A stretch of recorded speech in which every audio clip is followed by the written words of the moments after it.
Evolution and Science to Sacramento's 14th annual Darwin Day birthday gala.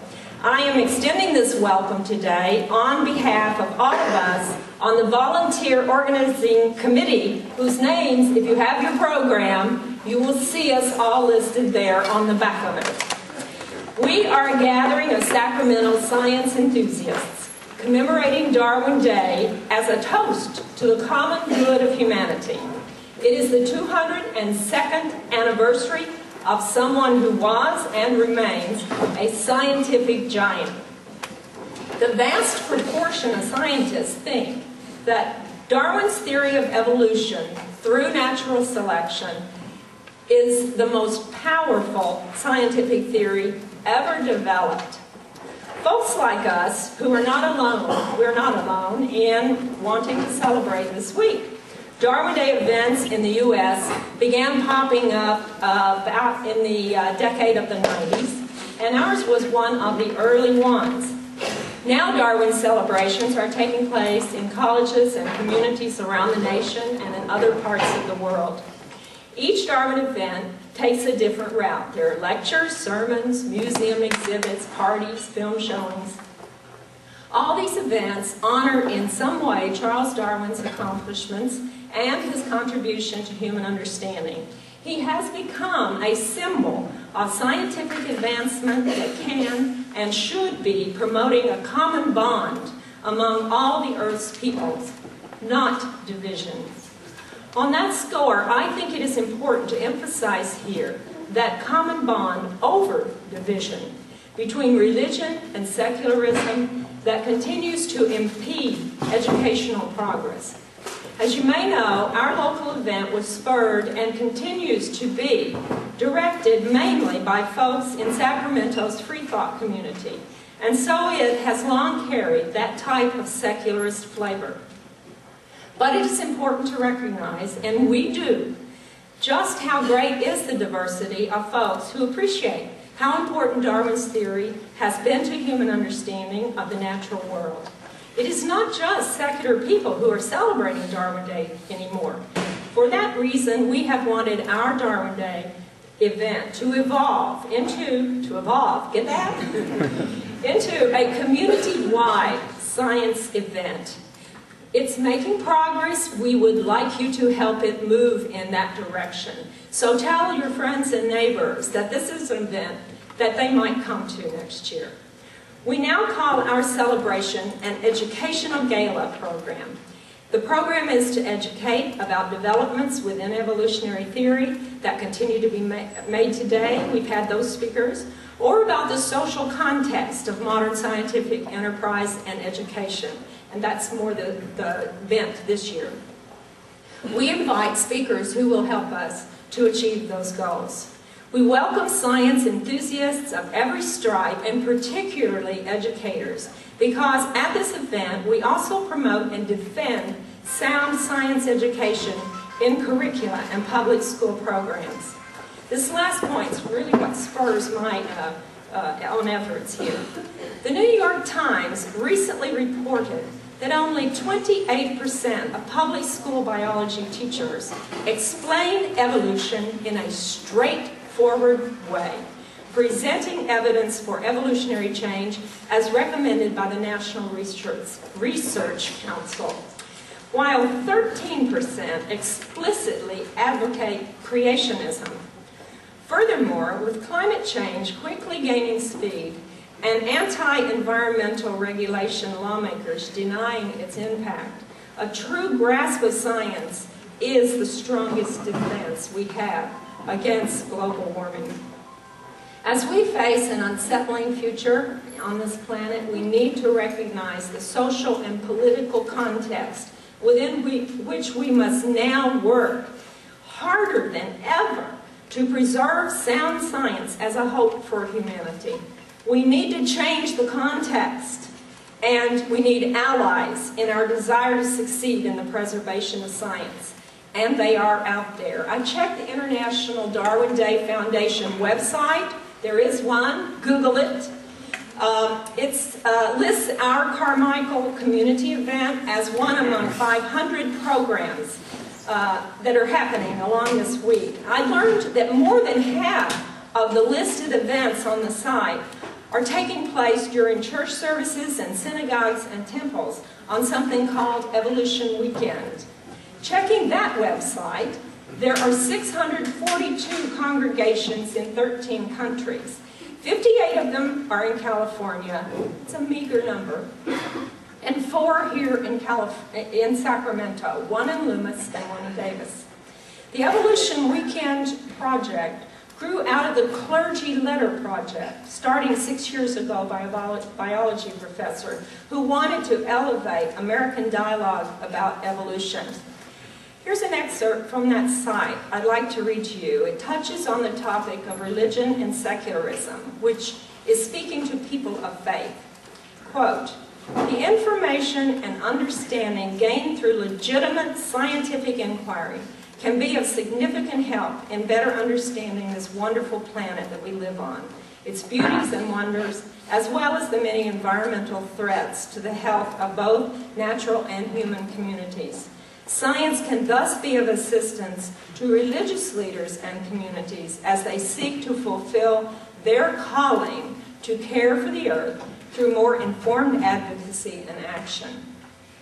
A religious focus and approach may not suit many of us that are here today, but we do need to recognize our common interests with others who do care about science, and that many of the religions are not at loggerheads with modern science. Not all religion is fundamentalist, that is. And along those lines, whatever your worldview may be, I noticed that fellow Californian and Representative Pete Stark, Democrat, and he's also an advisor to the American Humanist Association, has just proposed House Resolution 81 to Congress, expressing support to designate February 12th of 2011 as Darwin Day. Well, that's behind us now. And to recognize the importance of science for the betterment of humanity. And this may not make much of a difference in the larger scheme of public school education, but at least it's a boost in awareness, and maybe we'll see if Congress can make any small move past its confrontational dialogues on the topic of religion and evolution. Sacramento's evolution from free thought into holding a community educational gala has earned endorsement from college-level science departments, including the biology and anthropology departments at Sac State and the physics, astronomy, and biology departments at Sac City College. And we are very grateful to those endorsers and to this year's co-sponsors. Attending today are representatives of several, not all of them, and I would like to acknowledge and name the representatives that I do believe are here. And if they will stand up and wave at you, you can kind of turn around. No need to clap until the end. I just eyeball them and say hi when you visit their outreach table. If you haven't already done that, then please do so later when we go into a more informal part of the program. Who do we have here? Let's see. We have the National Center for Science Education. Want to stand up? That's Glenn Branch. Camp Quest. Hold that applause. Don't you guys obey? Too many free thinkers here. The Humanist Association of the Greater Sacramento Area, Bill Potts. He's walking around. The Atheists and Other Free Thinkers, Ken Nahigian. The Sacramento Area Skeptics, Shane Trimmer. The Americans United for Separation of Church and State, that's Carol. Who else out? Jack Castor. And the local American Civil Liberties Union chapter, they're back there in the back. Who did I forget? Shout out. Sac Fan. Sac Fan, okay. And Camp Quest. Hello, Camp Quest. David Diskin right here. He's not going to let us forget that. Some came in a little late, maybe, and I forgot them. Wait, one more, Mynga. One more? The Avatar Education Table? The Brides. The Brides! They are really late at paying their bill. You can find their education educational material, all of it, and on the displays on the table. And if you haven't looked around, make sure you visit and chat with those folks and learn about their mission and activities. And don't forget that our program is going to evolve into a social event later on. Besides turning your brains on to science with a serious presentation, we want you to have some fun. That's why we're here. Serious presentation followed by fun as a reward. So later on we're going to turn this into a birthday party in which, rather than giving us the gift, we're celebrating that the honoree gave us a gift of understanding life, and we acknowledge that Darwin's proposition, and we reaffirm it and in its modern renditions as a momentous idea. And we're going to do that by eating birthday cake. We're going to eat all his birthday cake up. So have a bit of camaraderie. Be sure to check out these cartoons if you haven't had enough laughter. There's a whole bunch along the wall there. And buy some of this stuff over here to take home. And that'll help us bring another speaker here next year. Now I'd like to introduce our lighthearted MC, our Master of Ceremonies, back again for another year. It's Liam McDaid, and he's going to carry us through the rest of the afternoon. He's the astronomy coordinator at Sac City College. Hey Liam, it's all yours. Thanks everybody.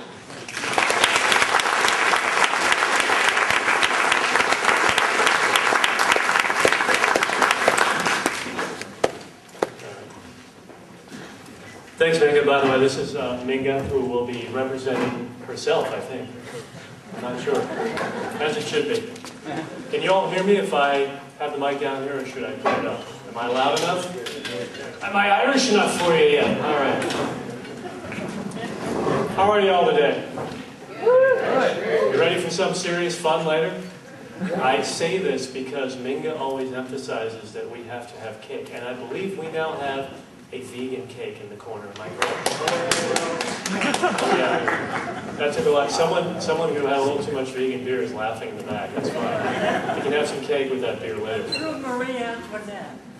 That's right. If it were lactose free and, let's see, every other O's free, then I suppose it would be a Marie Antoinette cake. I don't know what it would contain. I have to think about that, actually. I want to give you a rough outline of how things are going to go down today. Of course, we're going to have our educational presentation or talk given by Dr. Forrest. We're going to have a Q&A afterwards, which I know many of you will have questions for our speaker. We're going to thank the speaker afterwards as well, of course.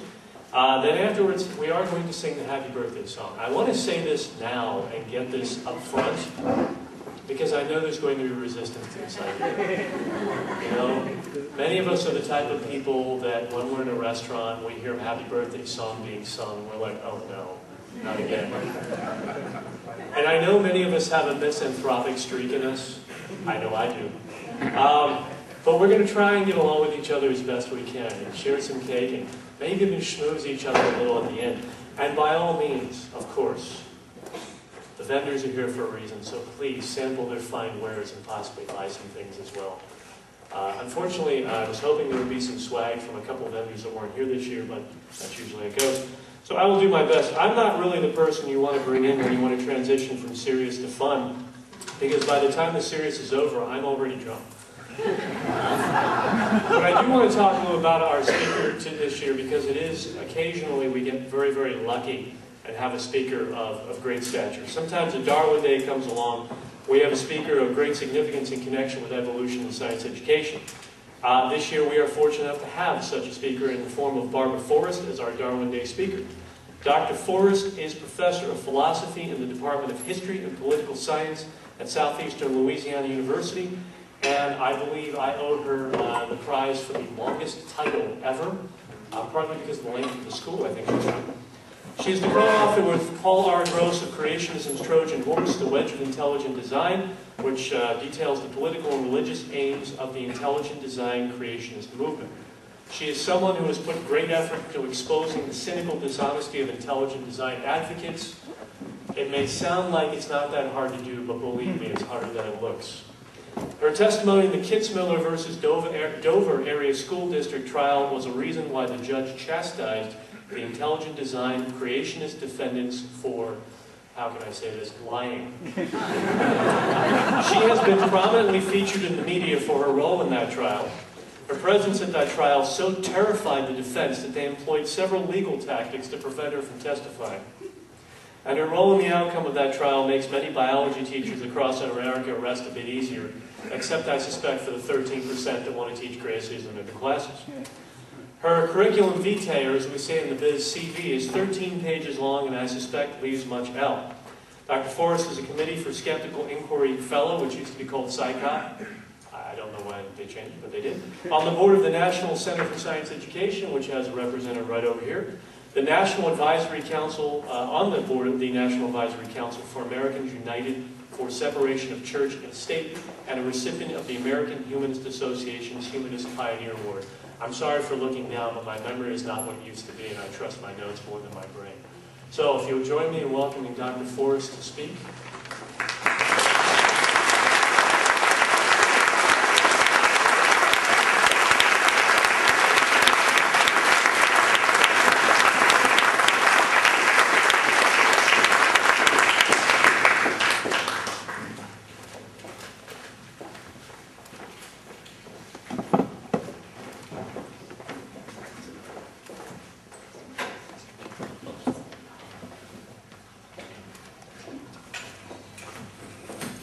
So much. Let me make sure that we're set up here.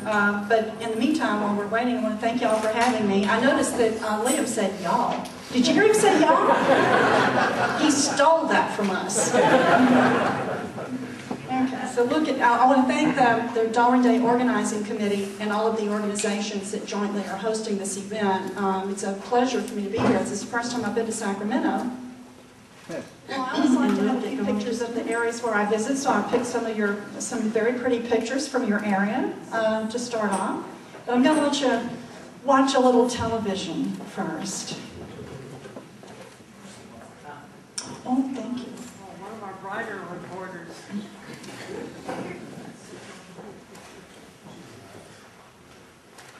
Well, the Saints might go marching into New Orleans, but the scientists are marching right out. A group of more than 2,000 biologists has decided not to hold its 2011 annual meeting in the Big Easy. The reason? Louisiana has a law that allows teachers to use supplemental materials in science class, things other than the state-approved curriculum.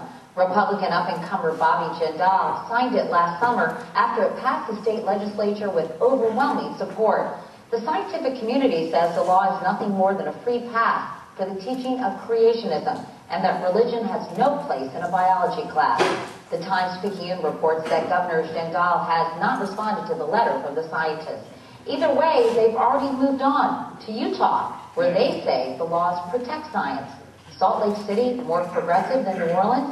Now there's a clear argument that evolution exists.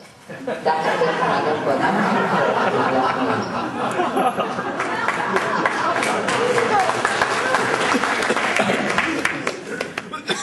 What Katie was talking about is the 2008 Louisiana Science Education Act, and I'll tell you more about what she just mentioned, the scientists deciding to hold their meeting in Salt Lake City. I'll have more to say about that in a minute. But I'm here to talk about the Louisiana Science Education Act, and you know, I can't see California ever having anything like this, to tell you the truth. But there might be a little bit of something you can learn from it, and so consistent with Mynga's request, I'm here to tell you what you can learn from the Louisiana Science Education Act. And so I call this Back to the Future, and you'll see why in a second, but this is, of course, our governor, right there, Bobby Jindal, with the senator, Louisiana senator, who sponsored the bill. It passed both houses of the legislature with only 3 dissenting votes out of both houses. And I call this Back to the Future because we've already done this once. In 1981, Louisiana passed the Balanced Treatment of Evolution Science and Creation Science Act, which required teachers to teach creation science whenever they taught evolution. That was very quickly litigated. Thank you very much. And in 1987, the Supreme Court, in its Edwards versus Aguilar ruling, declared the teaching of creation science to be unconstitutional. But unfortunately, that did not put an end to the efforts of creationists to get their materials and their ideas into the classroom. And so here we are in Louisiana doing the same thing all over again, but with a slightly different twist. So what is the Louisiana Science Education Act? Well, let me run through it very quickly, since you probably can't see these letters. They're a bit small from where you are. The law is a permissive law. It doesn't require anybody to do anything.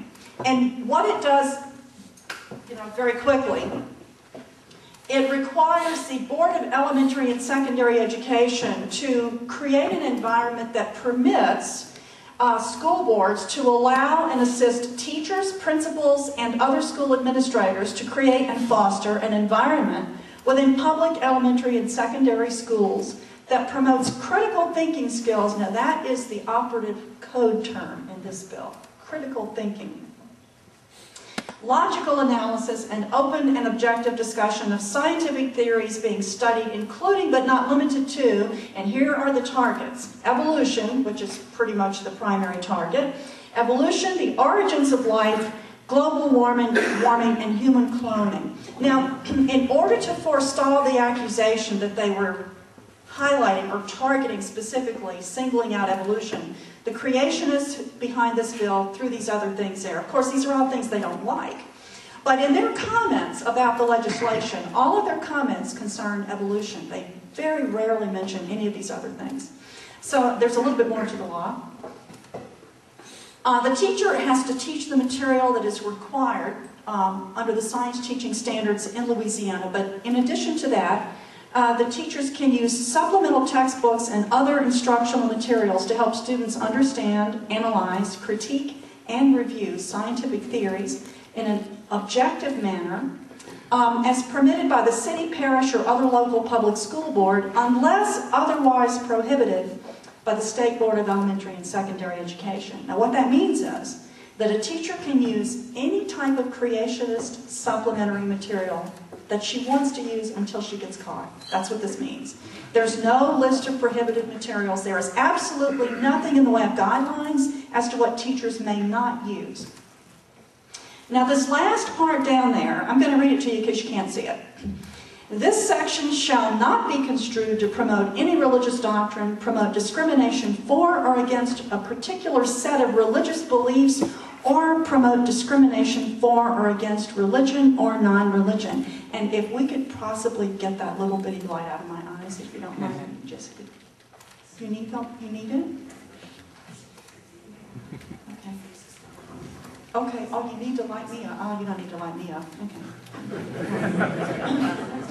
All right, that's better. Okay. Now, that is a religion disclaimer at the bottom. That came right from a model bill written by the Discovery Institute. And I'm going to tell you who these folks are, but that is a dead giveaway that this bill, despite disclaiming that it's promoting religion, it's a dead giveaway that it's promoting exactly that. It's promoting religion. So that's what the law says. Now, ultimately, the reason we have this law is because of these gentlemen right here. You probably have all heard of them. It's a creationist think tank up in Seattle called the Discovery Institute. And I'm not going to introduce you individually to them, but I will introduce you to a couple. The Discovery Institute in 1996 set up its creationist subsidiary, which is now called the Center for Science and Culture. And the two fellows of the Discovery Institute who were affiliated with the center that are the operatives that were involved down in Louisiana are David DeWolf, who is a law professor at Gonzaga University in Spokane. He helped fashion the version of the law that was passed. And Casey Luskin, who is a young man who graduated from UC San Diego, I believe, and then got a law degree. As far as we know, he's never actually practiced law. He went to work right out of law school for the Discovery Institute, and I call him their utility infielder because he does pretty much whatever they tell him to do. And he came down to Louisiana to help promote the law, actually. So these are the people who are ultimately to blame for the fact that we have the Louisiana Science Education Act, because it's their promotion of intelligent design that has brought about this relentless effort to get something enacted as legislation around the country. Now, I'll have a lot more to say about that in just a little bit. So if you're interested in the particulars of the Discovery Institute, you can get those in the book that I co-authored with Paul Gross, Creationism's Trojan Horse, The Wedge of Intelligent Design. I'd like to acknowledge Paul because he's devoted his retirement years to helping to protect science education. You can also watch the special. It's on Google Video. You can just go online and watch it. Judgment Day, it's about the Dover trial. You can get the whole 2 hours on Google Video and learn about the Kitzmiller case there. You can also go to the Center for Inquiry's website and download for free a paper that I wrote. It's a little bit dated now. It's 2007, Understanding the Intelligent Design Creationist Movement, Its True Nature and Goals. You can download that in PDF. And if you have access to this journal, Evolution, Education, and Outreach, which is published by Niles Eldridge and his son Greg, you can read the most recent article that I've written. It's pretty much about Louisiana. It's called It's Deja Vu All Over Again, the Intelligent Design Movement's Recycling of Creationist Strategies. And the journal is Evolution, Education, and Outreach. You have to have a subscription unless you have a buddy that can get it for you. Okay? Now, what's happened is that the Discovery Institute is, after the Kitzmiller trial, they are now promoting intelligent design with the use of code language. At the National Center for Science Education, where I'm on the board of directors, we knew that they were integrally involved in helping with the Dover trial. We knew that after the verdict, in which the Discovery Institute suffered a really stunning defeat, because they knew it was really all about them, that they would start using sanitized terminology to try to avoid using the term intelligent design, and that's exactly what they've done. Now, these are old, retreaded creationist code terms. The only one that's really sort of new is this one, Teach the Controversy, which they stole from the postmodernists, actually. But it's to promote the idea that there's a controversy about evolution that students ought to be taught. Arguments for and against evolution or for and against neo-Darwinism, that's an old creationist code term that they're now using. The one they had used in Texas is strengths and weaknesses of evolution. That's all they want to do, just teach the strengths and weaknesses of evolution. And in Louisiana, the two that they've used most often are critical analysis of evolution and academic freedom. And I have to add a new one, as of recently, analyze and evaluate, whatever it is. Analyze and evaluate the fossil record or the Cambrian explosion, whatever it is. But this is becoming a very prominent code term. Analyze and evaluate. So they're now operating with these strategically chosen code terms to try to avoid direct challenges in court to the policies and the legislation. Now here, I don't know, you may have seen this, you probably know who that guy is right there, that guy. My comments are not really about him, but if you've seen the movie Expelled, that's Ben Stein, who stars in that piece of drivel. But this is I'm probably the first person, or one of the first people that the associate producer tried to hornswoggle into being in that film, and I was just a little bit too snoopy, and so he decided not to call me back. Anyway, in 2007, the Discovery Institute put up a website with its academic freedom petition. And in addition to that, this was their new front, academic freedom, which again is an old rehash from the creationism of the early 1980s. But they also put up their model academic freedom statute on evolution. See, even the model bill is phrased in a very misleading way. And there is, you can look at it, it's still there, there is that religion disclaimer that is showing up. It's in the Louisiana law, and it is showing up. It is in no matter how many other bills have been introduced, that disclaimer is in every single one. So that is one aspect of what the Discovery Institute has done that shows up in all the variations of the legislation that's been introduced around the country. And so if you want to see my analysis of the Louisiana legislation, you can go to the website that I keep. It's lasciencecoalition.org, the Louisiana Coalition for Science, analysis of SB 733, that's Senate Bill 733, and you can download my analysis of the legislation that shows that it is a creationist bill. It's a stealth creationist bill. Now, how did we get it? Well, we got it because partnering, the Discovery Institute never comes in directly to a situation like this. They work through people on the ground. They work through local people, and that's what they did this time, so they were consistent. The Louisiana Family Forum is an arm of, is the Louisiana affiliate of Focus on the Family. You probably have all heard of Focus on the Family. And they are headquartered a few blocks from the Capitol, down in Baton Rouge. And there is Reverend Gene Mills, who's executive director. You're going to meet him again. There is Darrell White, former retired Baton Rouge City Court judge, and they're the two most prominent faces of this organization. And their website explains that their mission is to persuasively present biblical principles in the centers of influence on issues affecting the family through research, communication, and networking. And boy, they do a lot of networking. They have pastors that come from all over the state when the legislature is in session, and they fan out all over the state capitol. They have a statewide network of churches and organizations that support them. Now, you might be comforted to know that you have your own affiliate of Focus on the Family, the California Family Council. You've got one of these, but I kind of think they're not going to be doing the same kind of stuff that the Louisiana Family Forum is doing. I don't know what their particular thing is. I find that most of these organizations are more concerned with what you do in your bedroom than anything else, right? Okay. Can I ask you, is that at all affiliated with Dobbs?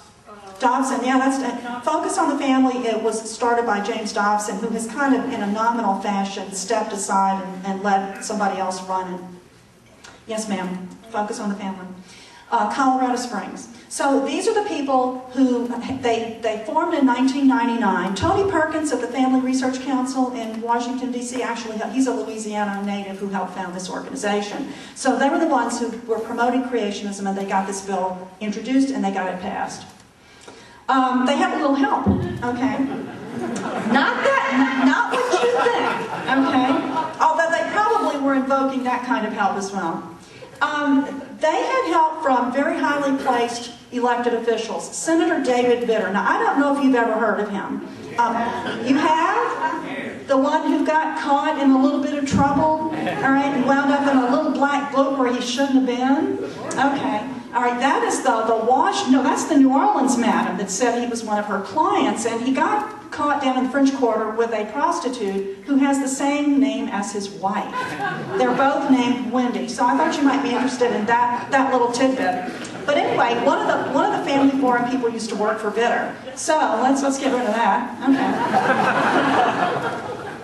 Anyway, I think it was 2007, yes, Vitter earmarked $100,000 in public taxpayer money directly by name to the Louisiana Family Forum to enact their anti-science agenda in Ouachita Parish, which is in North Louisiana. There it is right there. Can you see it? Now those people up there, they do what they want when they want. Nobody tells them what they can and can't do, even on the school board. And so in November 2006, they had adopted an academic freedom policy, which turned out to be the template for the law that we now have. Which, they said it was all about academic freedom, letting the teachers, teach, controversial subjects, blah, blah, blah. Well, he earmarked $100,000 for the Louisiana Family Forum to promote that program after that policy was adopted. Well, Bill Walsh at the New Orleans Times-Picayune found out about it, wrote an article about it, and Americans United for Separation of Church and State went to work rounding up organizations to try to lobby to get this earmark killed. Well, we got it to where he didn't drop it, but he redirected $30,000 of the money directly to the Ouachita Parish School Board for quote-unquote science and technology. I don't know where the other $70,000 went. So they had some high-powered help. He was trying to help them. So they are very well connected politically. The state senator who introduced the bill for them, Senator Ben Nevers, he's from a rural area of Louisiana. He's an electrician by trade, but he's one of the most powerful members of the Louisiana legislature. And he sits on, I think he was the chair at the time, of the Senate Education Committee, so he was the right guy to have helping them. He introduced the legislation on their behalf, but the problem was, when you have people on the ground helping you out, they usually can't stay on script, right? And what he did when he was talking to my local paper, the Hammond, Louisiana Daily Star, he let the cat out of the bag. This is what he said. The Louisiana Family Forum believed that scientific data related to, wait for it, creationism, right, should be discussed when dealing with Darwin's theory. This would allow the discussion of scientific facts. I feel that the students should know that there are weaknesses and strengths in both scientific arguments. Well, he got the code language in there, but he also boo-booed when he said creationism.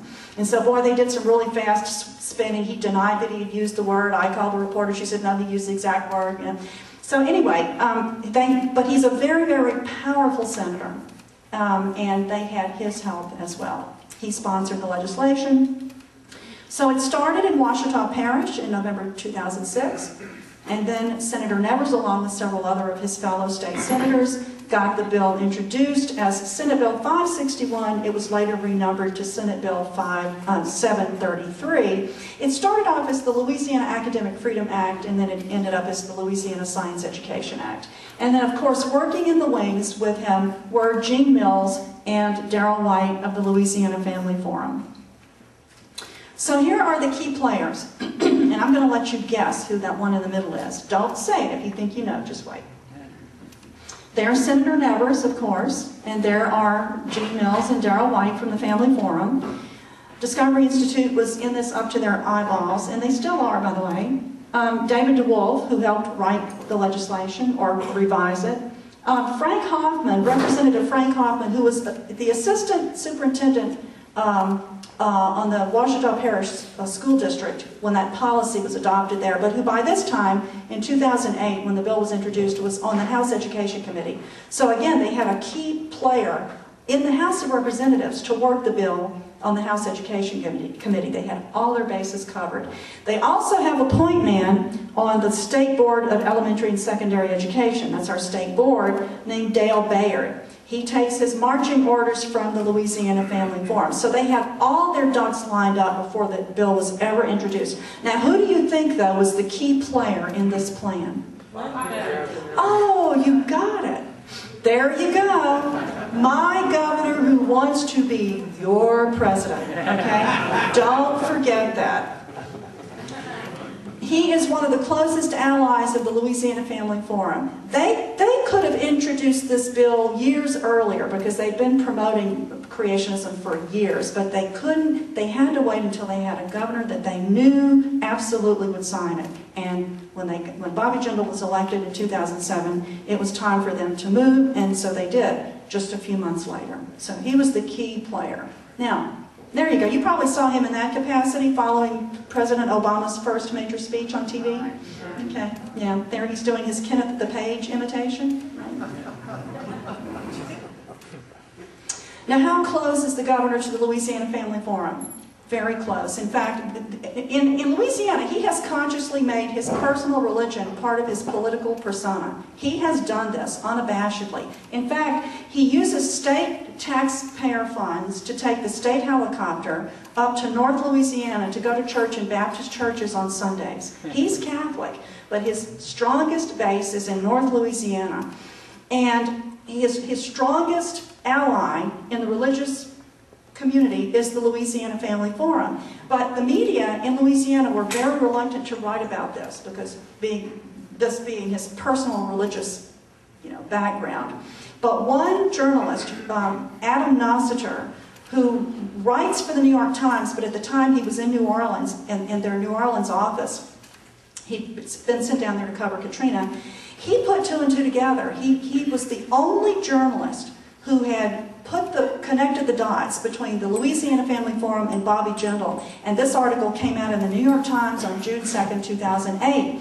This is the Family Forum's PDF copy that they made and were sending around to their followers to show how proud they were of their relationship with the governor. They did all the underlining of the parts they liked, and this was a part that they underlined that they really liked.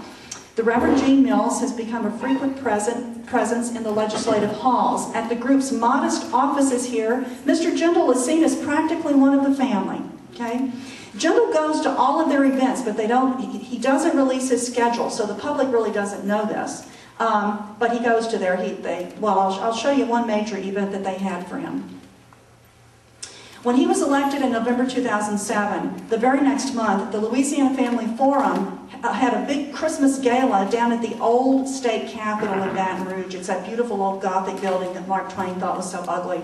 But there's a beautiful ballroom in there, so they rented it out, and they had this great big ball. You can watch this on YouTube. Just go to YouTube and type in Louisiana Family Forum Governor's Christmas Gala, and you can watch it, or part of it.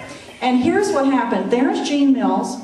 There's Bobby Jindal, and with hundreds of people present, including, I think, all of the living former governors, except the one who was in the federal penitentiary at the time. He didn't get to go to this party. He underwent the laying on of hands. Now, do you folks know what that is? Now, from down south, we know what this is. It's a religious, it's a prayer where people come up and they lay their hands on, the chosen one, and they say a prayer. And there's Bobby Jindal in front of hundreds of people, including several former governors, with Gene Mills presiding, undergoing the laying on of hands. Okay, this is how close he is to the Louisiana Family Forum. Now, we knew that he was in favor of teaching creationism. There he is during his campaign right there. And when he ran for governor unsuccessfully in 2003, he was asked about whether he supported teaching creationism, and it was very clear that he did. In fact, he even used a Discovery Institute soundbite. It's interesting. He said there's nothing wrong if a teacher wanted to say that creationism is what some people believe and presented a, quote, range of views. There's nothing wrong with that. Now, range of views is code language for teaching both evolution and intelligent design. That's a Discovery Institute soundbite. Now, I don't know how the governor got it, but that's one of their signature soundbites. Then when he ran again in 2007, he was asked about it again on TV at a public forum. And I'm not going to read all of this to you, but that's his answer. It was clear that he favored teaching children that, quote, different theories of course, one of which would be intelligent design, because that was specifically what he was asked about. And so, he signed Senate Bill 733 into law as Act 473. And look at all of the members of the House of Representatives who fell all over themselves to get listed as sponsors. You see how long a list that is? That's a very long list of sponsors. Now, we had petitioned him to veto the bill. We had science organizations writing to him. He responded to nobody. He never, ever made a public statement about this. We even found his old genetics, well, not old, but his former genetics professor at Brown University, Dr. Arthur Landy, who had taught him. And he made a public statement that was quoted in the paper, essentially asking the governor to veto the bill. He said, when the governor was in my class studying to become a doctor, which clearly he didn't become, he was a very good student. And he said, I would hope that he wouldn't do anything to make it more difficult for Louisiana students to become doctors. And he was essentially asking him not to sign the bill. And that really resonated with me because my son is a doctor, and he was educated in Louisiana, and got, I will say, got a very fine education in the public system. But he ignored even Dr. Landy and just signed the bill without any announcement at all on my freaking birthday. June 25th, 2008. And we found out about it 2 days later. All right, I'm going to let you hear from the governor in June, the same month in which he signed the bill. He was on Face the Nation, and he was asked about this. Make a sharp turn here to a different issue, an issue that has raised some controversy. Now, you were a biology major in college. I think you had a double major, but you were a biology major, and you support the teaching of intelligent design in schools. Do you have doubts about the theory of evolution? A couple of things. One, I don't think this is something the federal or state government should be imposing its views on local school districts. As a conservative, I think government that's closest to the people governs best. I think local school boards should be in a position of deciding the curricula and also deciding what students should be learning. Secondly, I don't think students learn by us withholding information from them. Some want only to teach intelligent design, some only want to teach evolution. I think both views are wrong. How about you personally? Where do you stand personally on the issue? As a parent, when my kids go to schools, when they go to public schools, I want them to be presented with the best thinking. I want them to be able to make decisions for themselves. I want them to see the best data. I personally think that the human life and the world we live in wasn't created accidentally. I do think that there's a creator. I'm a Christian. I do think that God played a role in creating not only Earth, but mankind. Now, the way that he did it, I certainly want my kids to be exposed to the very best science. I don't want them I don't want any facts or theories or explanations to be withheld from them because of political correctness. The way we're going to have smart, intelligent kids, expose them to the very best science and let them not only decide, but also let them contribute to that body of knowledge. That's what makes the scientific process so exciting. You get to go there and find facts and data and test what's come before you and challenge those theories. Okay. Louisiana Governor Bobby Jindal, described in Republican circles as a Republican superstar, one of the Republicans of the future. Thank you very much, Governor, for joining us. Thank you. Happy Father's Day. And to you. Did he talk fast enough for y'all? You can hear the double talk, right? And he referred to himself as a parent. I can guarantee you that none of his kids will ever go to a school that teaches creationism. It will never happen. In fact, his children go to one of the best public schools in Baton Rouge, and I can guarantee you they would never learn creationism there, but he was more than happy to sign a bill so that other people's children might learn it in public schools. So anyway, the Discovery Institute was watching every single thing that happened down in Louisiana. They were watching it. They sent Casey Luskin down there to accompany Caroline Crocker, one of the creationists from the movie Expelled, who came down there to testify for the bill. In fact, when I walked into the state capitol at 8 o'clock in the morning on May 21st, 2008, the first person I laid eyes on was Casey Luskin. And there he was escorting Dr. Caroline Crocker, who testified for the bill. So they were literally they were very heavily invested in Louisiana. They were watching everything. They were writing about Ouachita Parish in 2006. They were watching that develop. They were watching these bills as they were moving through various state legislatures in 2008, one of which was Florida. It was introduced in 2008, I think, in 6 different states, and Louisiana was and is still the only state that has passed this legislation. They were criticizing the Louisiana media and the way they covered the developments in Louisiana. They were criticizing James Gill of the Times-Picayune in New Orleans. And when Jindal signed the bill, they declared victory within minutes. This was in the morning papers on June 27, 2008, and their announcement went up about 7:15 a.m. Pacific time, which would have been about 9:15 in Louisiana. So they knew about it immediately. They probably knew about it before it hit the paper. So they got what they wanted. They declared victory. Louisiana was targeted. It was deliberately targeted because the factors that the Discovery Institute needed and that the Louisiana Family Forum needed all converged in 2008. And the Discovery Institute had been shopping around for just the right state, and they found it in Louisiana. And to show you how closely they're watching us, in 2009, the following year, a friend of mine, Dr. I'm trying to think of her name, Holly Wilson, yeah, I was going to say Abby. Dr. Holly Wilson at University of Louisiana at Monroe, who was a Catholic philosopher, had written a column in the Monroe News-Star saying that intelligent design is not at all good Catholic theology. And one of the comments posted online to that article came from Bruce Chapman at the Discovery Institute. So they were watching even a small town newspaper like the News-Star. And the next thing we knew, David DeWolf had written this long rebuttal to Dr. Wilson's column, not Catholic and not theology. This is intelligent design and this is science. Fortunately, I got to rebut his rebuttal, so I got the last word. But what this does is to show how closely they were watching developments in Louisiana. Now, Monroe is in Ouachita Parish, and that's why they were particularly watching that newspaper. So now, in Louisiana, a teacher could conceivably use materials like this, which is the textbook that supplanted Of Pandas and People. You know the book that was the central piece of evidence in the Dover trial? Okay. Well, that book was explicitly about intelligent design. It had been explicitly about creationism. But once that book was discredited in court, they had to have a new book to take its place, aimed at the high school audience. And so the Discovery Institute came out with Explore Evolution, which again is written in sanitized terminology.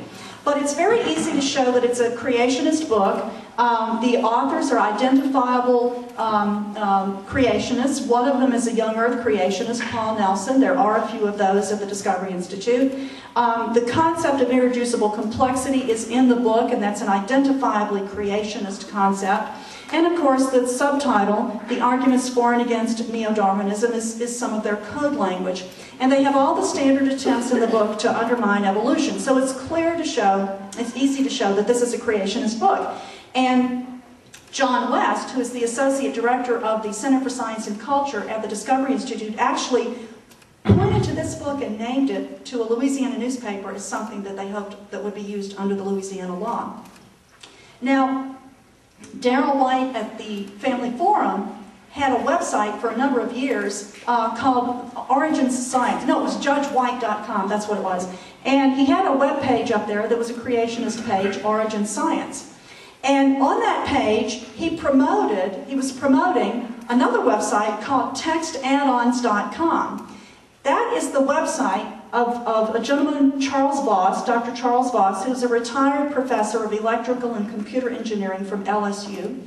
And he's a young earth creationist who came into my children's school district in 1994 to try to get a creationist curriculum guide adopted. And I managed to keep it out with the help of organizations like the ACLU and the National Center for Science Education. But in 2002, when the Family Forum tried to stop the approval of new biology books and failed, he wrote creationist addendums to be used with all of the state-approved biology books. And he put them on this website, textaddons.com. And so you can go there, they're still there. He has about 9 of them. A creationist addendum to be used with every state-approved biology book. Now, this is what the Louisiana Family Forum is promoting on its website. This is their current website. And they are promoting, they link to his textbook addendums and also to DVD modules, teaching modules as they call it, written by the Discovery Institute. There's a DVD called Investigating Evolution. There it is, sold on the Discovery Institute's website, the Center for Science and Culture. So they are promoting explicit creationist materials for use in public schools under this new law. Now, what happened after the law passed? The next step was for the Board of Elementary and Secondary Education to write a policy that would implement the law. That policy would be placed in Bulletin 741, which is the Louisiana Handbook for School Administrators. It goes out to all the school districts and it informs principals and school board members and everybody at the local level what they can and cannot do under the law. And so the board, I'm going to say BESSE for short, Board of Elementary and Secondary Education, that's what we call it, BESSE. BESSE, they charge the staff at the Department of Education, they are administrative staff, to write a draft policy that would implement the law, that would explain to the school board members and the teachers and the principals what they were required to do or not required to do under the law. And the Department of Education staff did a very, very fine job.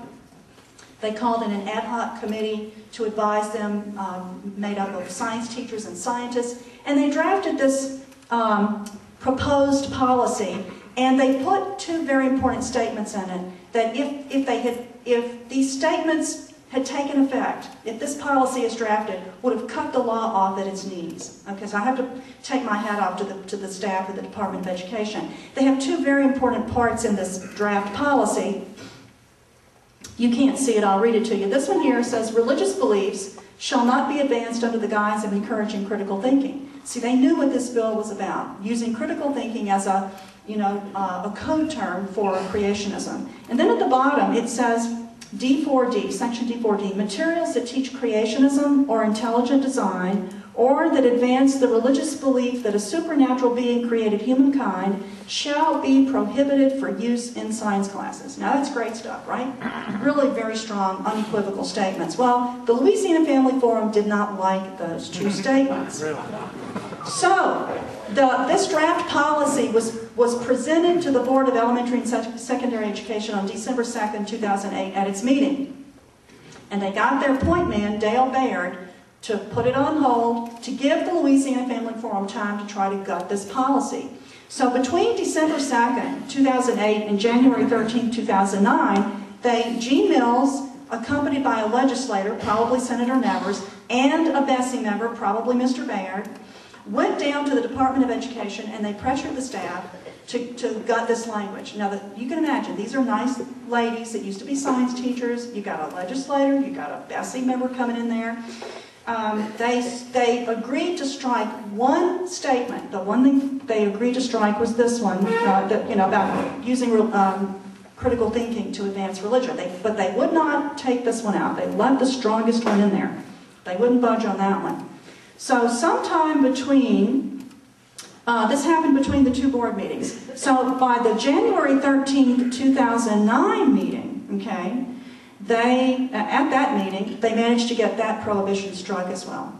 They got the remaining prohibition against creationism struck from the Board of Education's policy. Now, so this was engineered by Dale Baird, who is the point man for the Louisiana Family Forum on the state board. The state superintendent of education, Paul Pastorak, signed off on this. And of course, Casey Luskin was very glad he was writing about this the whole time. So the Family Forum gutted the policy that governs the implementation of the law that we now have. There are no protections against teaching creationism in that policy.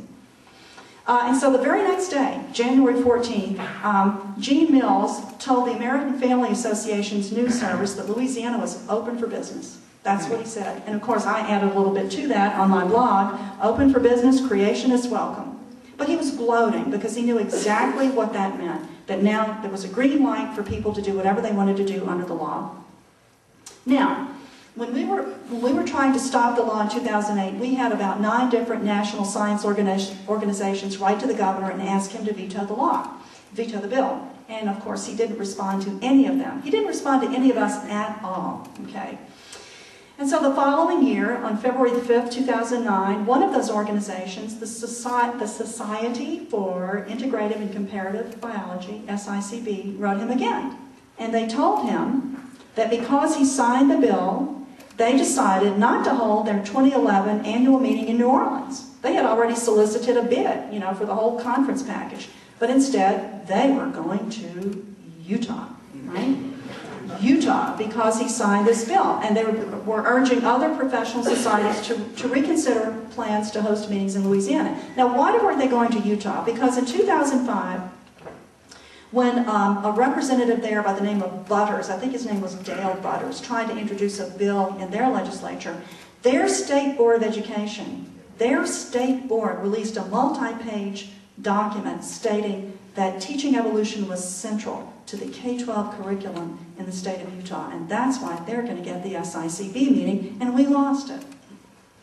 So, what happened then? Well, the Family Forum wasn't quite done. They got control of the policy that implements the law, but they needed to get control of the complaint procedure, the review policy, in case a parent were to file a complaint about supplementary materials that teachers might be using.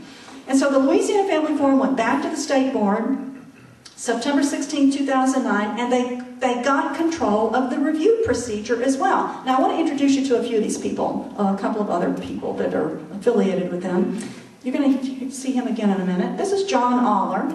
He is in the Department of Communicative Disorders at the University of Louisiana Lafayette. He has a linguistics degree. He is not a scientist of any shape. There's Darryl White again. There's Gene Mills. And there's Lenny DeToro, who always says she's just a housewife, but she's really one of their people who she shows up at all the committee meetings and things like that. Yeah, so there they are outside the meeting room of the board down in Baton Rouge, looking very pleased with themselves because they had co-opted the review procedure policy. There's John Aller again. Now I'm going to tell you a little bit more about him as we go along, but John Aller is on the technical advisory board of the Institute for Creation Research. You know that organization? ICR. There he is at a meeting of creation scientists at the Creation Museum in Kentucky, right? Now you can imagine how pleased I was to find this photo. And I have used it fairly extensively, but there he is.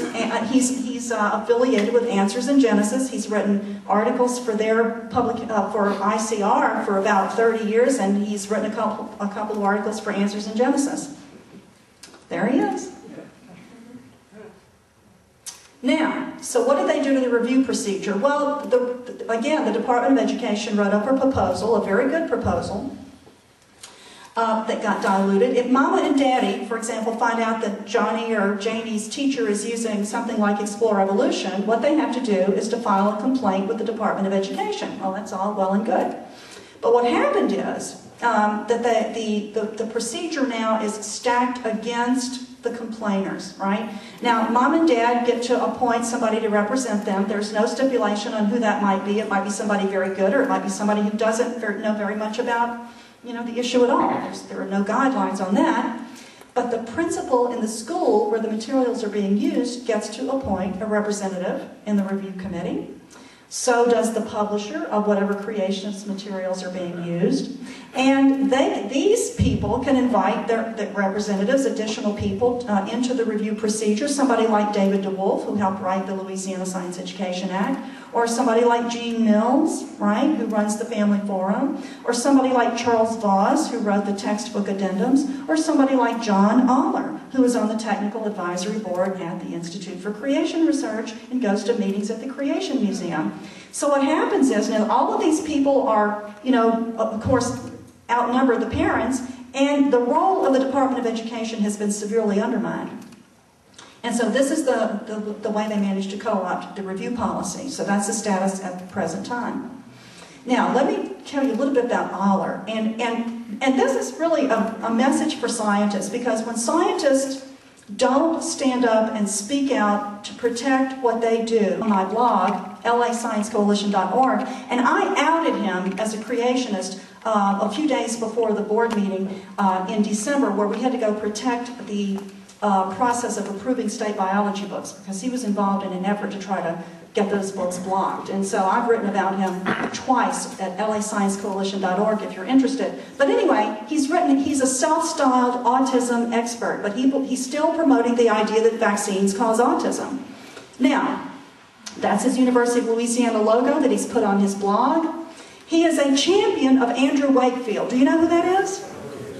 Andrew Wakefield is the British doctor who lost his license to practice medicine because he used people's children as experimental subjects in a study that was published in 1998 in The Lancet Medical Journal, which retracted the article early last year, and he has lost his license. This year, the British Medical Journal, a different journal, published an editorial accusing him of outright fraud. And so he is now a thoroughly discredited person worldwide in the medical community. Well, this is who Aller actually brought to ULL in 2007 as one of the headliners of an autism conference that he organized. And he is still defending Wakefield on his website. And I wrote about it, of autism and creationism, a strange Louisiana connection. So we have John Aller, who is a creationist. He's anti-vaccine. He's pro-Wakefield with no science credentials, right? Using his university affiliation to promote anti-science propaganda, right? And these are the people that for years now, Louisiana public officials have been listening to, okay? When we managed to stop the attack on the biology books late last year, that was a very rare victory for us. So, what happened last year? Well, in July, the summer of last year, one of the things we knew is that we'd start seeing people interpreting the Louisiana Science Education Act as the green light for teaching creationism. And lo and behold, my own school board, literally right down the highway from me, I live on the same road, that I had fought with in '94 to keep creationism out, two of the board members in July announced that under the Louisiana Science Education Act, they were interested in teaching creationism. Just exactly what we predicted, just exactly what we knew, that nobody was fooled about what this law was about.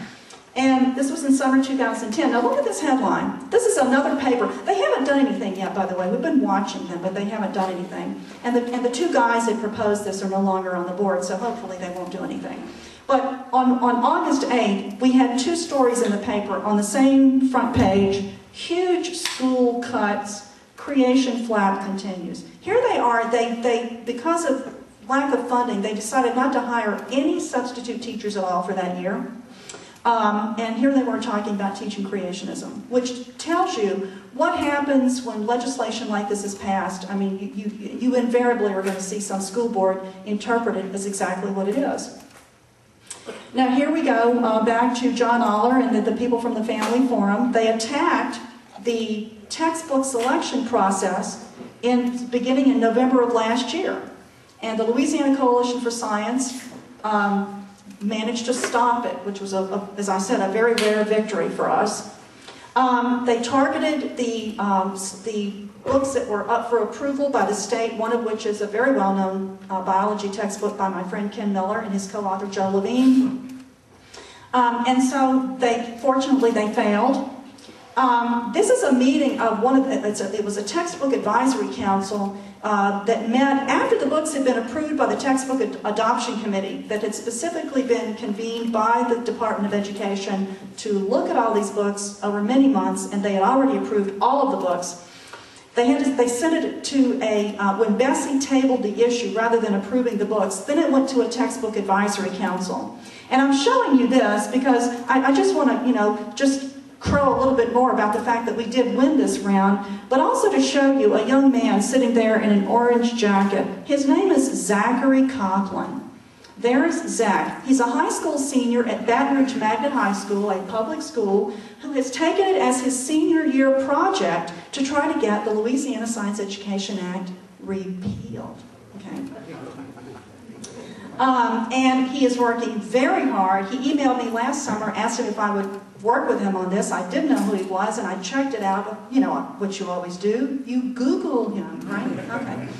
And he was legitimate, and I've been very pleased to be working with him on this, and he's getting ready to send out a press release and try to kick into high gear. He went and testified before the advisory council for the textbooks and helped us get those books approved. That's Zachary Copeland there. Now I'm going to show you a little bit of the news coverage after the, this is my last video clip, after the board meeting. We'd gone down to Baton Rouge on December 7th, and the board we testified on this issue for 3 hours, 11:30 to 1:30. All right, they said it wasn't a debate about creationism versus evolution, but at times, that's exactly what it was. Today, the State Board of Education heard hours of testimony on whether they should or should not approve a new science textbook. WAFB's Tyana Williams was there for today's tense meeting. It's the age-old debate of science versus religion. Is there any data, irrefutable evidence, that man originated from primates? Mr. Mayor, I don't think that the established science is really what is at issue today. Even after his question, Committee Chairman Dale Bayard reminded the audience at issue today whether they should accept new science textbooks that some argue are inaccurate. The books, like the current ones, only teach evolution. Our students deserve up-to-date textbooks, and no amount of supplementation can bring the old books up to the level of the new books. Students in the district haven't seen new science books in at least 7 years. Some are concerned that means kids are missing out on new information and aren't being allowed to explore alternatives to science. The Louisiana Family Forum, whom I represent here today, advocates teaching religious instruction in the science classroom alongside evolution. Those opposed to the new books say they're not going far enough to teach kids alternatives to evolution. I'm against adoption of these textbooks. I've read them all. There are many deficiencies in them, and I am a teacher, administrator, and a parent. Those in favor of the new textbooks say evolution is being presented fairly, and religion shouldn't be brought into the classroom. But the Bible is not a science book. Its purpose is to transform lives, not convey scientific information. But when it came time to vote, All in favor, say aye. Aye. All opposed, nay. record me as a no vote. The new books. Passed. Tiana Williams, WAFB, 9 News. Now, the full Board of Elementary and Secondary Education will vote Thursday to accept the new books. However, they say school districts will have the choice of whether they want to implement the new books. So we won that round, and we had some wonderful people testifying, some of whom you heard. We had 2 clergy who did a wonderful job for us. So that's where we are now. So what's next in Louisiana? Well, what's next is Zachary is kicking off his repeal effort. He has a website, repealcreationism.com. There he is again. You can go and look at his website. We're not sure what's going to happen. This probably has a snowball's chance in hell, but we're going to try anyway. And just to let you know what's been happening in other states very quickly. In 2009, other states had similar laws. Oklahoma, New Mexico, Florida, Iowa, Missouri, Alabama, they all failed. Even in Texas, a similar bill was rejected, even in Texas. In 2010, last year, Kentucky, South Carolina, Missouri, bills I don't think they even got out of committee. And so far in 2011, we have 5 bills introduced. 1 in Kentucky, 2 in Oklahoma, 1 in Missouri, and they all are about academic freedom, intellectual freedom, using the code language. And since I gave my last presentation, we have 2 more, New Mexico and Tennessee. All right, and I had to add, I think there's another one. No, Tennessee's the last one, isn't it, Glenn? Tennessee's the last one. So I'm getting ready to conclude, but before I do, I just want to mention a couple of organizations, and I'm on the boards of each one. The National Center for Science Education. There are many wonderful organizations that you can support, and they are arrayed here at your table. There are many of them. But since I'm on the board of these 2 organizations, I wanted to put in a plug. The National Center for Science Education, that's run by Dr. Eugenie Scott, is a clearinghouse for assistance with people who need help with creationism. And there we have a little page that shows how you can support evolution education, 25 things you can do. People often ask, well, what can we do? We have a whole list of things you can do. Americans United for Separation of Church and State. And by the way, we have 2 representatives of those organizations. Glenn Branch, who is our National Center for Science Education Deputy Director, and Mr. Castor, who is a member of the local chapter of the Americans United for Separation of Church and State, is back there at the table. And so there's Barry Lynn, he was on with Anderson Cooper recently about something.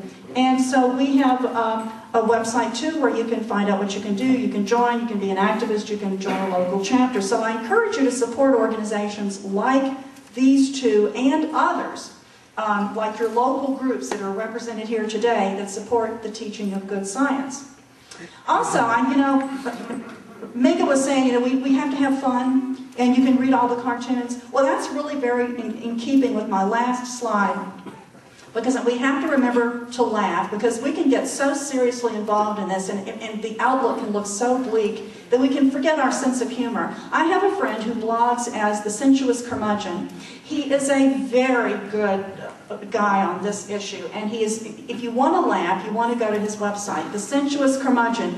There he is. He posted a recent blog about the Oklahoma bill and the Senator Josh Brasheen who introduced it. Senator Josh Brasheen, totally crazed. That's the title. He even did one about Louisiana. Who sucked the brains out of Louisiana? And so for the last one, I'm bringing back a post he did about Casey Luskin. A few years ago, can you see the picture? A few years ago, Casey Luskin was in Oklahoma at an intelligent design debate or something like that, and a blogger by the name of Abby Smith, is that her name, Glenn? Abby Smith, who is one of the funniest critics of the intelligent design movement. She flipped the bird at Casey. And Casey got his feelings hurt and wrote about it, which was a wonderful invitation to my friend the curmudgeon to write about Casey. And so with this last funny little picture, I'm going to say thank you very much, and I hope we have some time for questions.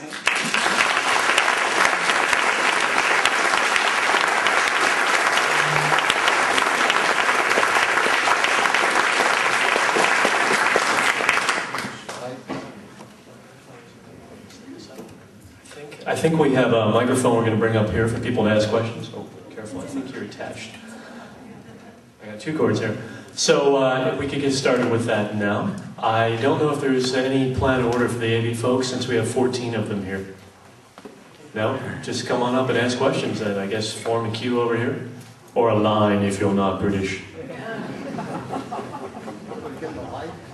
Liam, could you talk into the question and answer microphone so I can check a level? Sure. Can you hear me now? No. Try it again with an Irish accent. Can you hear me now? Are you really from Ireland? Okay.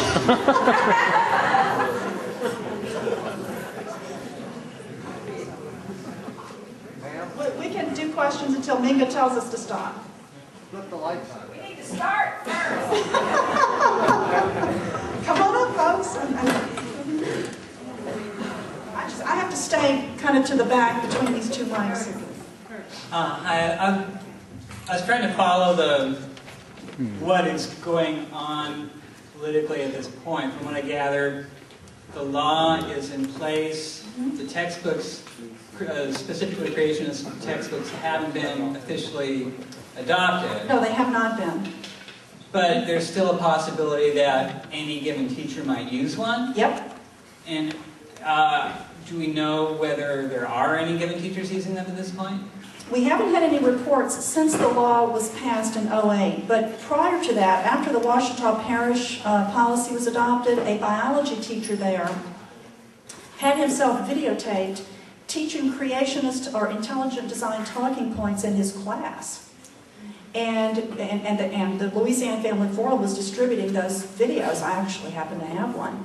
And so we know that he was doing it, and they were doing it deliberately to push the envelope, but he's not there anymore. He's in a different school, and he's an administrator. And since the law was passed, we haven't had any reports about teachers using any of these materials. Which, I mean, that could be good or bad. I mean, it could be happening, but we're just not hearing about it. If you did hear about it, what would then be the plan? Would there be litigation? Or? Oh, if we hear about it, we get a firm report that teachers are doing this, you can be sure that there will be litigation, yes. If we can get a plaintiff. 2 things.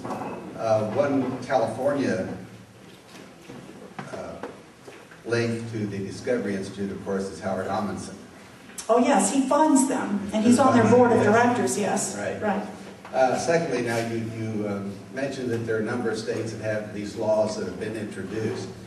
Yeah, they're not passed yet. I understand. But to your knowledge, are those laws being coming out of the American Legislative Exchange Council?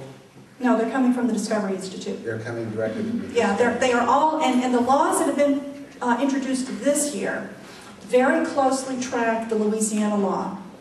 The bills are, and I think that is consciously, that's intentional, because they figure, well, no one's filed suit yet, so the best thing to do is to track the Louisiana law closely, and if these other states pass the law, they can expect, to be constitutionally safe. Yeah, that's what they're doing.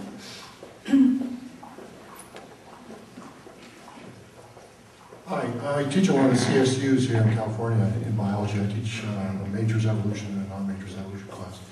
I'm curious to know, how did the various states devise school boards for textbook committees that allowed the scientific community to be not part of it? And I've always been curious to know how all those textbook selection committees became populated mostly by non-academics, people who don't teach. Well, in most states, that's not really the case. They are, at least the ones that I'm familiar with. Here's the way it works in Louisiana, and I've been involved in with other activists in other states who have been, for example, been trying to. You're talking about the textbook selection committees, right? I'm sorry, I was thinking state science standards. This is the way it works in Louisiana. The State Department of Education, the staff in the science education section, they choose people to sit on these committees, and they choose very qualified people. They choose scientists and science teachers. Now, under the law, they're supposed to have parents on there too, one of the problems is that it's hard to get parents to participate.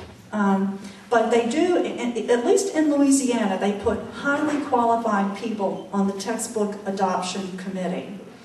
And they do choose scientists. Now, very often, I guess the scientists don't know that this is going on, right? And they're not aware of the process. Is that what your question was about? No, I was citing mostly the Texas cases where a lot of... Oh gosh, Texas is a whole other country. Yeah. You know, in Texas you had a board split down the middle with a one-vote majority on the moderate side, but you had enough radicals that they got people involved in these processes that really try to sabotage the whole process. I think the only thing that I can recommend as an antidote is for scientists to be proactive, to get to know your elected officials, to get to know your Board of Education elected officials, and to offer your services to participate in these committees, textbook review committees, science standard revision committees. Very often, you know, the process is done and people don't know what's going on. So I think that the best thing to do is to be proactive and to offer your services and to monitor these processes. I'm not sure I've addressed your concern exactly. Hi, I was wondering if you would care to speculate on future tactics and strategies that you think the intelligent design movement may utilize in the future, and also if you perceive some kind of slowing in the passing of such legislative initiatives in the future to a point that a direct threat of such legislation being passed would no longer exist. Okay. First question was about what we foresee them doing in terms of tactics. Well, you know, they've about run out of tricks. We know all their tricks. They just keep recycling them. The fact that they've been pushed against the wall so that they have to use code language is an indication of how successful we've been in the courts, right? They cannot word proposals or legislation explicitly in terms of intelligent design after the Dover case, after the verdict. So they had to go back and pull out of storage these old creationist code terms that they're now using. But that also makes it trickier when you start talking about litigation, okay? But creationists never really come up with anything new. They just recycle, okay? But their strategy is to try to disguise themselves after every court defeat. And so what they'll do after this academic freedom legislation program, I really can't predict. Well, in a sense I can, because if they don't succeed at the state level, they'll just drop down and try to get it adopted at the local level. I mean, they're going to go for whatever they can get. Okay. Now, what was your second question? Oh, my second question was if you, like you said, they were running out of tricks. If you ever think that we'll actually reach a point where such legislation will be so unlikely to be passed that we can rest a little easier. Okay, some things have to happen first, and this is a big if. It will happen if enough people elect enough school board members and members of the legislature who don't buy into this crap, okay? All right, that has to happen. I mean, people have to, there are politicians, there are enough politicians who will exploit this, and there are enough Americans who still buy into creationism to make this very unlikely to go away in the foreseeable future. So this is a political problem, okay, and the best way to address it is politically. Re-educating the American public and through the media, improving the way science teachers are trained at the undergraduate level, that's all important, that all needs to be done. But it's a political problem, and in the short term, the best way to attack it is by electing public officials and holding their feet to the fire. And for that, the people who support good science have to get politically involved. They have to get just as politically aggressive and politically well organized as the religious right, okay, who have really gone heads and tails far above us on that score. That may have answered my question, because it's such a political issue. It's out of the fight of academics, although that's where the battles happen. From the university standpoint, are there pressures that can be brought from universities in terms of what they will and won't accept by their students, or the students that they will and won't accept who have gone through a creationist classroom, so to speak? And part of that is, if universities could do that, do you end up throwing the baby out with the bathwater? I mean, you get rid of students that otherwise would be great students? You know, I think that universities and scientific organizations should be much more aggressive than they've been. In Louisiana, the problem we had is that we could not really get much help from academic scientists. And we had a few really wonderful ones that came down and helped us in Baton Rouge, but by and large, the Louisiana science community sat this out. They sat it out. And we got no help from them, with the exception of a handful of people in 2008. And they need to be more vocal, they need to be more visible, and they need to exert some pressure on public officials, and they're usually too scared to do that. Another thing that should happen is that the science organizations need to be much more protective of their disciplines by telling states, if you attack what we do, don't expect us to bring our dollars into your states. So, yes, university academics should be more vocal, they should be more active, and some of them are. There are some states where they have wonderful people who help. But by and large, most members of the scientific community are not actively involved. And that's one of the things that those of us who work in this area are constantly asking to become more involved. Did I answer your question? Yeah. It was about university academics, right? Yeah. You don't get tenure for fighting creationists, and that's a big part of the problem. Yeah.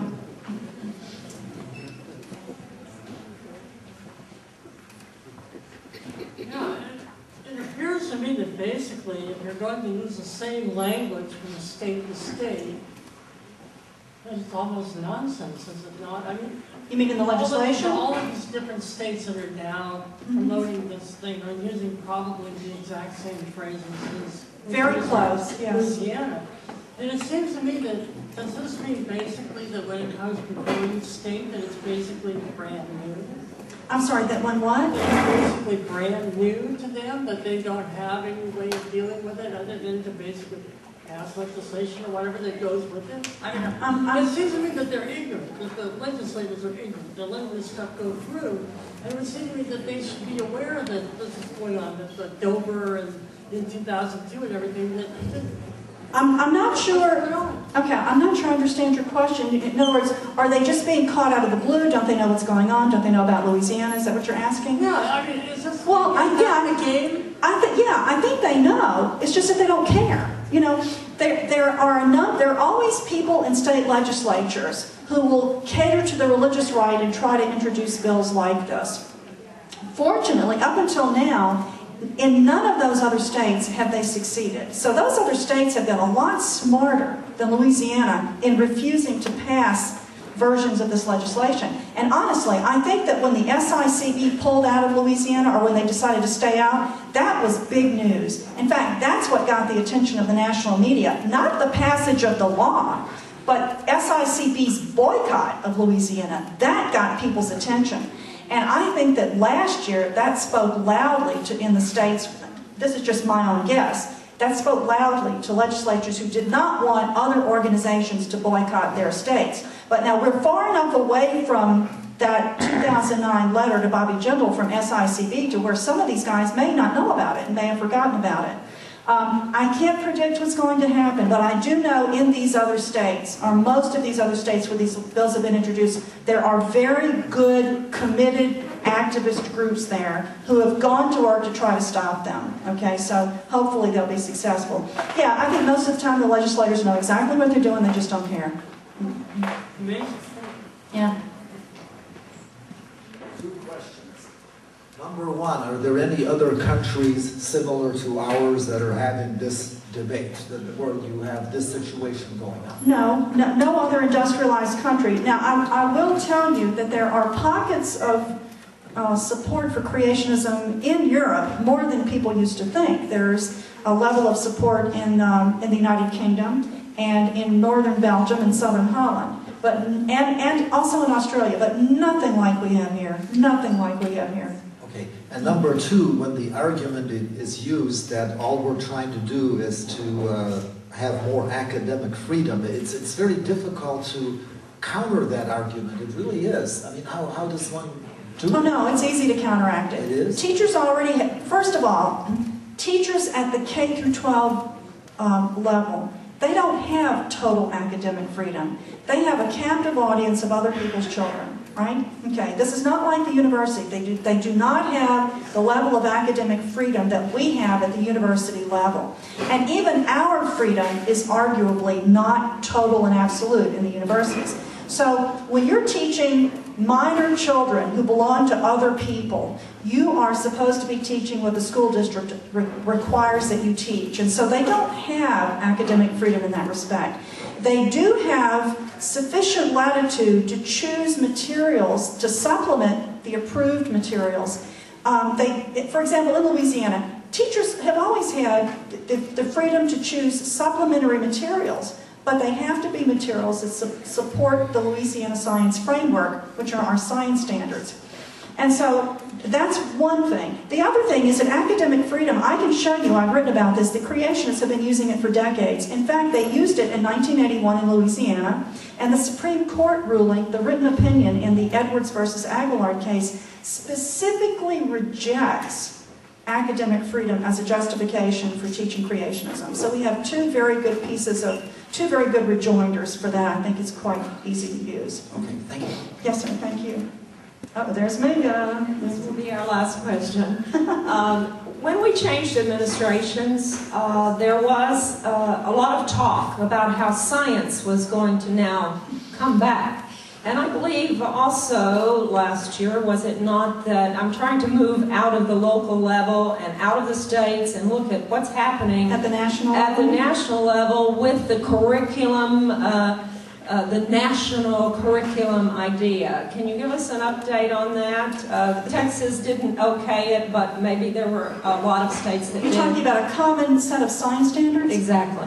There is an effort to write one. Now, it wouldn't be mandatory. It would be voluntary for the states to adopt, and Louisiana has actually signed on to this process. The question is, how much latitude are states going to have to tweak these standards if they adopt a common set of core science standards? I do know that some states are involved in this. It wouldn't be mandatory, that wouldn't fly, but it would help to put some uniformity into science education across the country.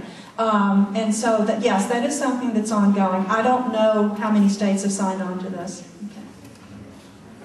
Okay. Thank you very much.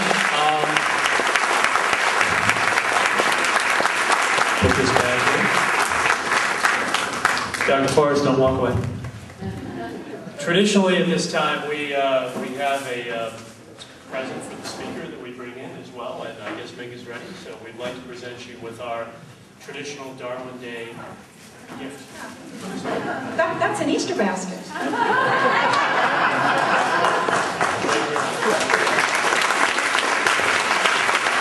All right. Okay, I know some people have already started on the cake, which is fantastic. That's good, because again, it has to be eaten. But of course, we have to celebrate the birthday of the man who made it all possible. So if you were to start now, I know if we started now, we can get it over with, can't we? So, happy birthday to you. Happy birthday.